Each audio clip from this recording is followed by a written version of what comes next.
And good morning, everyone. Happy Friday morning to you.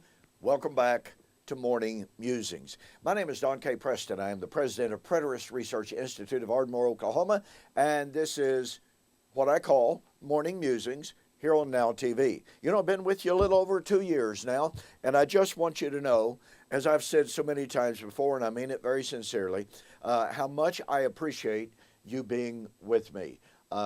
Viewership continues to grow here, just even on YouTube. Doesn't mention, all of the other viewers that really I don't have a great way of keeping specific track of, but I know that the comments that I'm receiving are increasing my private messages and what have you, and by that I mean the ones that are not coming through YouTube.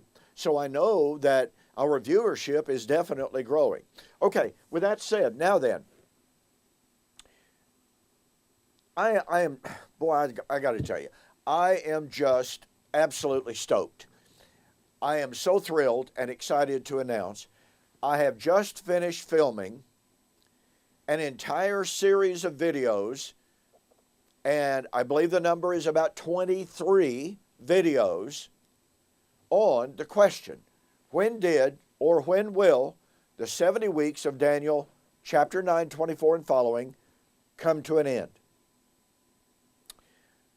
John Walvoord said that Daniel chapter 9, 24 and following is one of the most important prophecies in all of the Bible.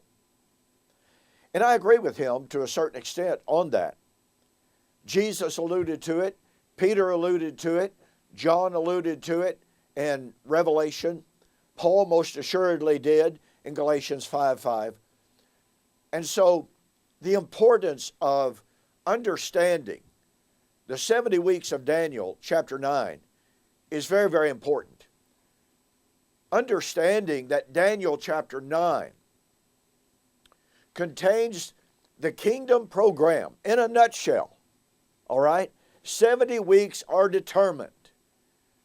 And when we look at the 6 constituent elements that are found in Daniel 9:24, and we realize that they have to do with the eschatological consummation, the wrapping up of God's dealings with Old Covenant Israel to bring in the new creation, to bring in resurrection life. I mean, it's stunningly important that we be able to understand Daniel chapter 9. Now, I probably don't have to tell you, Daniel 9 serves almost I'd say 90% as the basis for dispensationalism today. And over the last several months, I have been sharing with you 2 things. Number one, over the last 2 years, I've been sharing with you the challenge of Christ. The challenge of Christ, very simply stated, is John chapter 10 and verse 37. Jesus said, if I do not do the works which my Father has given me, do not believe me. Now look, folks, let me remind you of this. One of the works, some of the works that God gave the Son to do was to come in His glory with the angels in flaming fire and to bring about the kingdom, the judgment, the resurrection. Those are the things that the Father gave the Son to do. He not only gave Him His incarnate ministry, He gave Him the mission of coming again and bringing that scheme of redemption to its consummation and perfection, and to establish the unending new covenant age of the Messiah and the kingdom. So, we've been sharing with you how not only did God give that mission to Jesus to come in His incarnate humility, but then to come in glory at the end of the Old Covenant age. But the challenge of Christ is Jesus and all of His apostles said it was going to take place soon, quickly, and shortly. In that generation. And as I've been sharing with you, the atheists, the skeptics, the agnostics, the Jews, the Muslims, the Hindus, They all say, and by the way, they understand very clearly, that Jesus and his apostles most assuredly did predict the end of the age for that generation. They literally laugh. They literally laugh, ladies and gentlemen, at the attempts of some, quote, Christian, unquote, apologists who say, well, you have to understand, yes, it sounds like Jesus predicted it was going to be in that generation, but you have to understand that God doesn't see time like man does. And God doesn't communicate in time like man does. So when the skeptics read Christians saying, you just have to understand, God doesn't tell the truth when he says something was at hand. Oh, by the way, there's a tremendous paradox. And just this morning on Facebook, I was dealing with it. One individual, he was telling us, and he seemed like a nice guy, he really does. But he tells us in Revelation chapter 20, the reference to 1,000 years absolutely must refer to a long, long time. But then when I pointed out that the end of the millennium constituent elements were all said to be at hand quickly, coming quickly, shortly, and soon, all of a sudden he shifted gears and he said, well, God doesn't speak in time like we do. At hand quickly and shortly, in God's language, can mean, 2,600 years. Pardon me. So 1,000 means a really, really long time. But at hand quickly, shortly, and not a long time can actually mean 2,600 years. Folks, you want to talk about argumentum ad desperatum? There it is. And let me ask you, to consider the following, and then I've got to move on. If God wanted to communicate the objective nearness, the objective imminence, the objective soon coming of the Lord, the judgment and resurrection, what other words would he have had to use different from soon, quickly, shortly, at hand, in a very, very little while, this generation? What words would he have had to use so that the readers of the New Testament and us today would have known, well, okay, I know what at hand, quickly, and shortly normally means, but that's not what God meant when he used the term.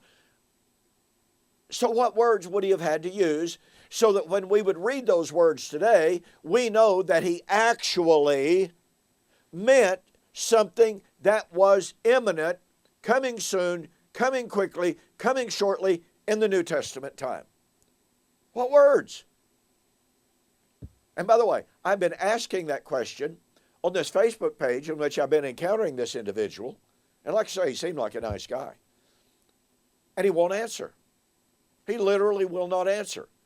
All the while insisting that 1,000 has to mean, so far, 2,000 years. So, this individual has the millennium. It has not come yet. Even though John was told by the Father, who knew the day and the hour of the day of the Lord, and it was the Father who instructed John to write, these things must shortly come to pass. So it didn't come to pass shortly or quickly or soon. We're still waiting for it 2,000 years later. But when it comes, it's going to last a long, long, long, long, long, long time. Folks, that it literally turns language into nonsense. There's no objective definition of at hand, quickly, soon, shortly, etc., in that kind of a paradigm. The only thing that they think that they know is God doesn't speak in time like we do. I mean, after all, one day is with the Lord, 1,000 years, and 1,000 years is as a day. Therefore, when he said at hand, it had to have meant 2,000 years. Oh, wait a minute. What does 1,000 years mean? Well, it could have been one day, as a day. So, in their paradigm, shortly, soon, and quickly must mean 2,000 years, but a day cannot mean, or 1,000 years is as a day, cannot mean shortly, soon, and quickly. You see the problem? They only have one definition for the time statements, and that is, it could not have meant what the words indicate. That's their paradigm right there. Time statements, unless it's a long time statements cannot mean what they seem to indicate. Well, I got to move on, okay? So I've been sharing with you, not only do we have the challenge of Christ in regard to the coming of the Lord, judgment, and resurrection, we also, we also have the challenge of Christ in regard to the establishment of the kingdom.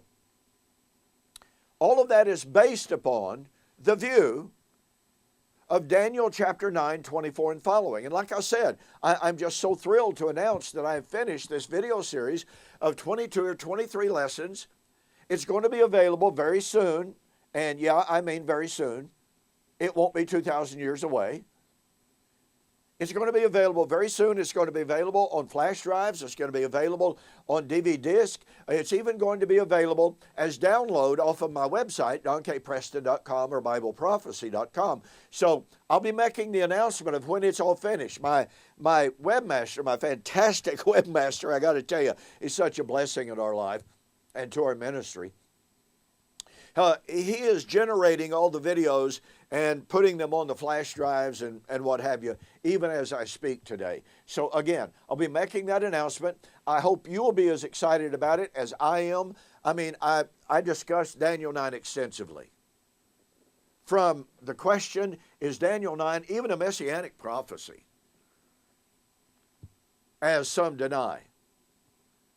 To an in-depth examination, is there a gap between the 69th and the 70th week of Daniel chapter 9?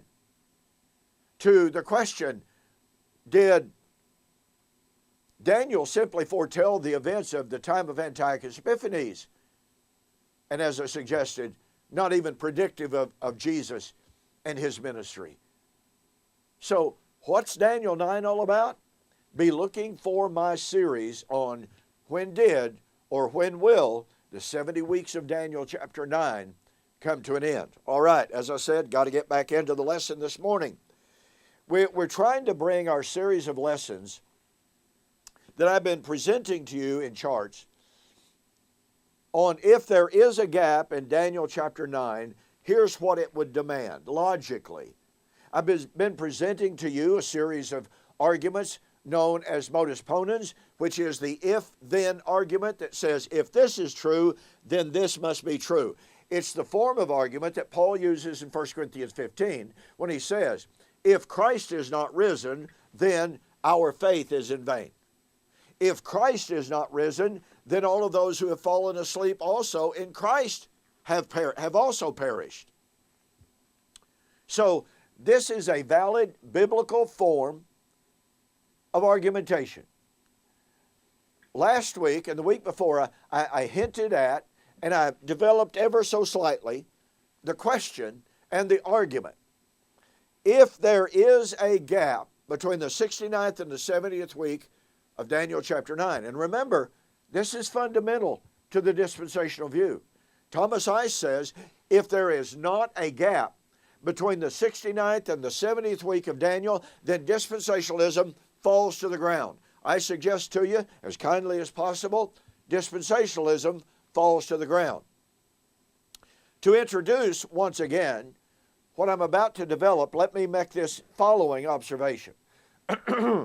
All dispensationalists agree, and they teach, and if you have any questions about that, and you want specific documentation, then contact me. Go to my website, donkpreston.com, BibleProphecy.com, and say, Listen, Don, you made the comment that all dispensationalists, or all the leading dispensationalists to be, to be fair, teach that the law of Moses has been done away with. The law of Moses has been fulfilled and is no longer binding, no longer obligatory. So with that fundamental doctrine established, it is important to consider the following. Point number one, Israel's feast days were an integral, fundamental, and massive part of the law of Moses. All you have to do is go to Leviticus chapter 23. You can go to Numbers chapter 28, Numbers chapter 35. You can see there exhaustive, lengthy, in-depth discussion of and mandates of Israel's 7 feast days.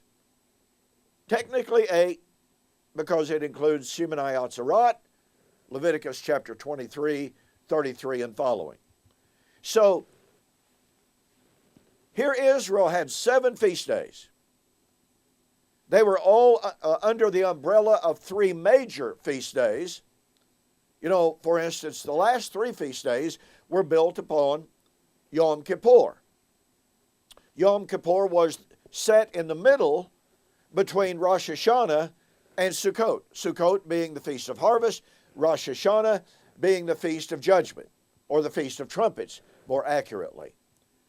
And so, while Israel, the men of Israel, according to Numbers chapter 23 and Numbers chapter 34, Exodus 23 and Exodus chapter 34, on 3 occasions, the men of Israel were mandated to travel to Jerusalem to observe the 3 major feast days. Passover was one of them. Pentecost is one of them.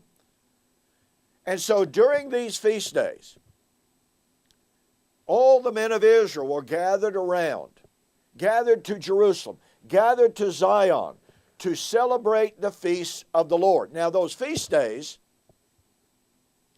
entailed, demanded, and commanded vast numbers of physical, animal, bloody sacrifices. Like I said, go to Leviticus chapter 23 and just read the feast days there and the sacrifices that were commanded. For instance, the Feast of Sukkot, the Feast of Ingathering, the Feast of Harvest, they offered 70 bulls in addition to a raft of other sacrifices. No other day, no other feast day commanded or demanded as many sacrifices, as many bloody sacrifices, as did the Feast of Harvest. Now the question has been asked, why did they offer so many sacrifices at the Feast of Sukkot? Exponentially more than they did on Passover, in which the Passover lamb was offered, one lamb per household. Or as Josephus says, because of the number of people in Jerusalem, they could have as many as 20 people counted as one household, so one lamb for 20 people. And yet, nonetheless, even though there were literally thousands of animals sacrificed on the Day of Atonement, it only demanded one sacrifice per household. In the day of Sukkot, or the Feast of Sukkot, a 7-day feast, Israel was commanded to offer 70 bulls. Why? Well, as Michael Heiser, Margaret Barker, and other scholars have noted, the reason for that is 70 was a symbolic number to represent all of the nations of the earth. Yes, a symbolic number to represent all the nations of the earth. And as the Jewish rabbis used to say, Josephus said it, other Jewish sources said it, Israel understood that on the Feast of Sukkot, atonement was being offered sacrifices were being offered on the behalf of all Gentile nations.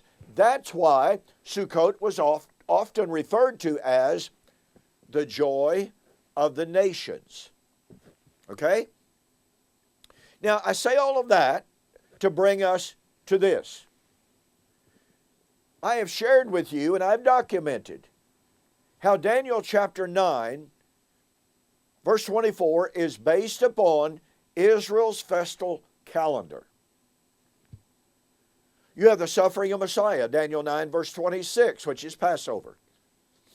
You have the putting away of sin, making of the atonement, which is Yom Kippur. You have Yom Kippur, again represented by making the atonement, which has to do with the bringing of salvation, Hebrews 9:28. You have resurrection, which is the Feast of Sukkot, in the prediction of the bringing in of everlasting righteousness. That's what Sukkot was all about. It represented, it symbolized, it foreshadowed the new creation, the time of the resurrection. So again, my point being, Daniel 9 anticipated through each of its constituent elements the fulfillment of Israel's festal calendar.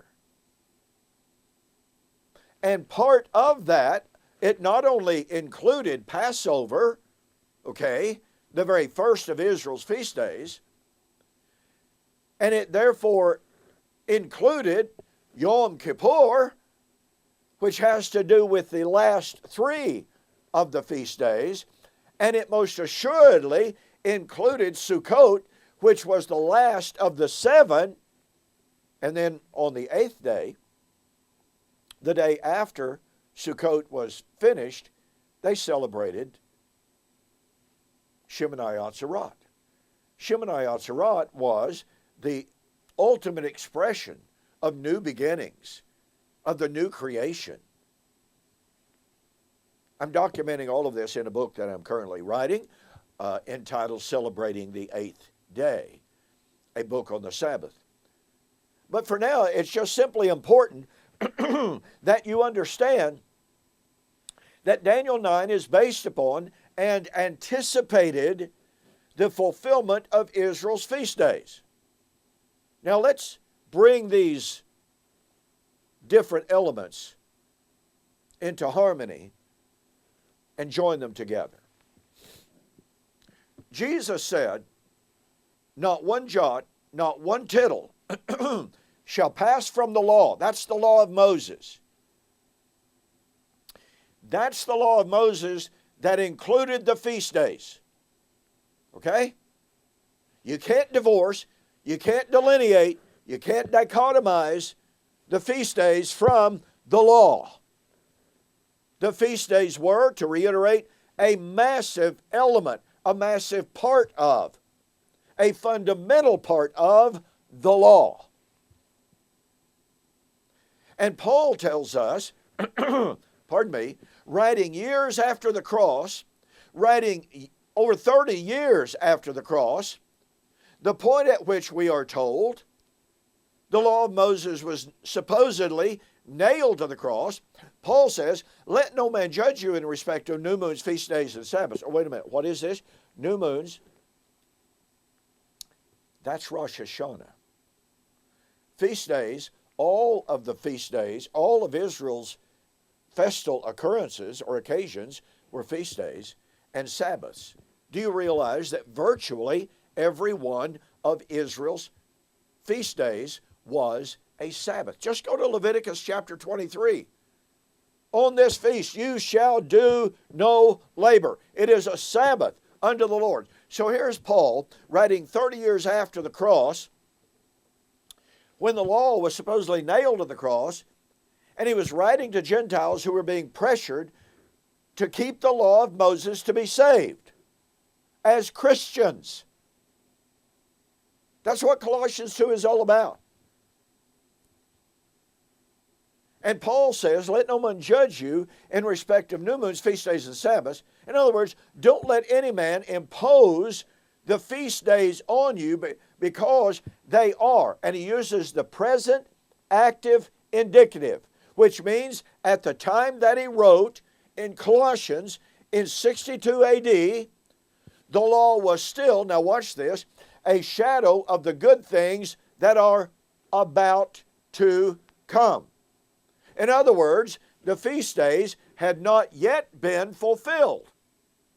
Well, if the feast days had not yet been fulfilled in 62 AD, that means that Daniel 9:24 had not yet been fulfilled in AD 62.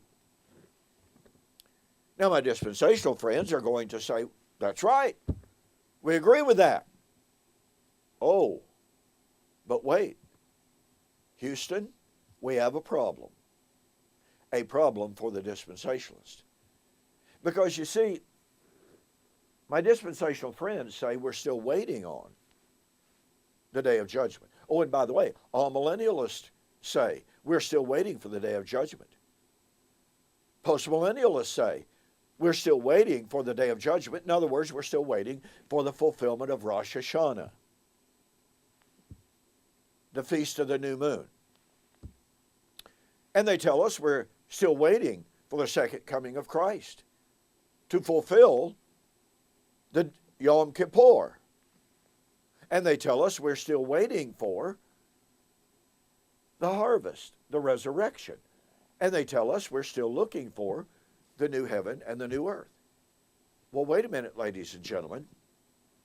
And remember, Paul said that when he wrote in 62 AD, those feast days, including the Sabbath, were still shadows of the good things that were about to come. Not that would come years and years and millennia later, but were about to come in 62 AD. Now, since Jesus said not one jot or one tittle would pass from the law until it was all fulfilled, if Daniel chapter 9 is not fulfilled, then the law, every jot, every tittle, including the bloody animal sacrifices of Rosh Hashanah, Yom Kippur, and Sukkot, are still valid and binding. And I'm out of time. I'll see you next week.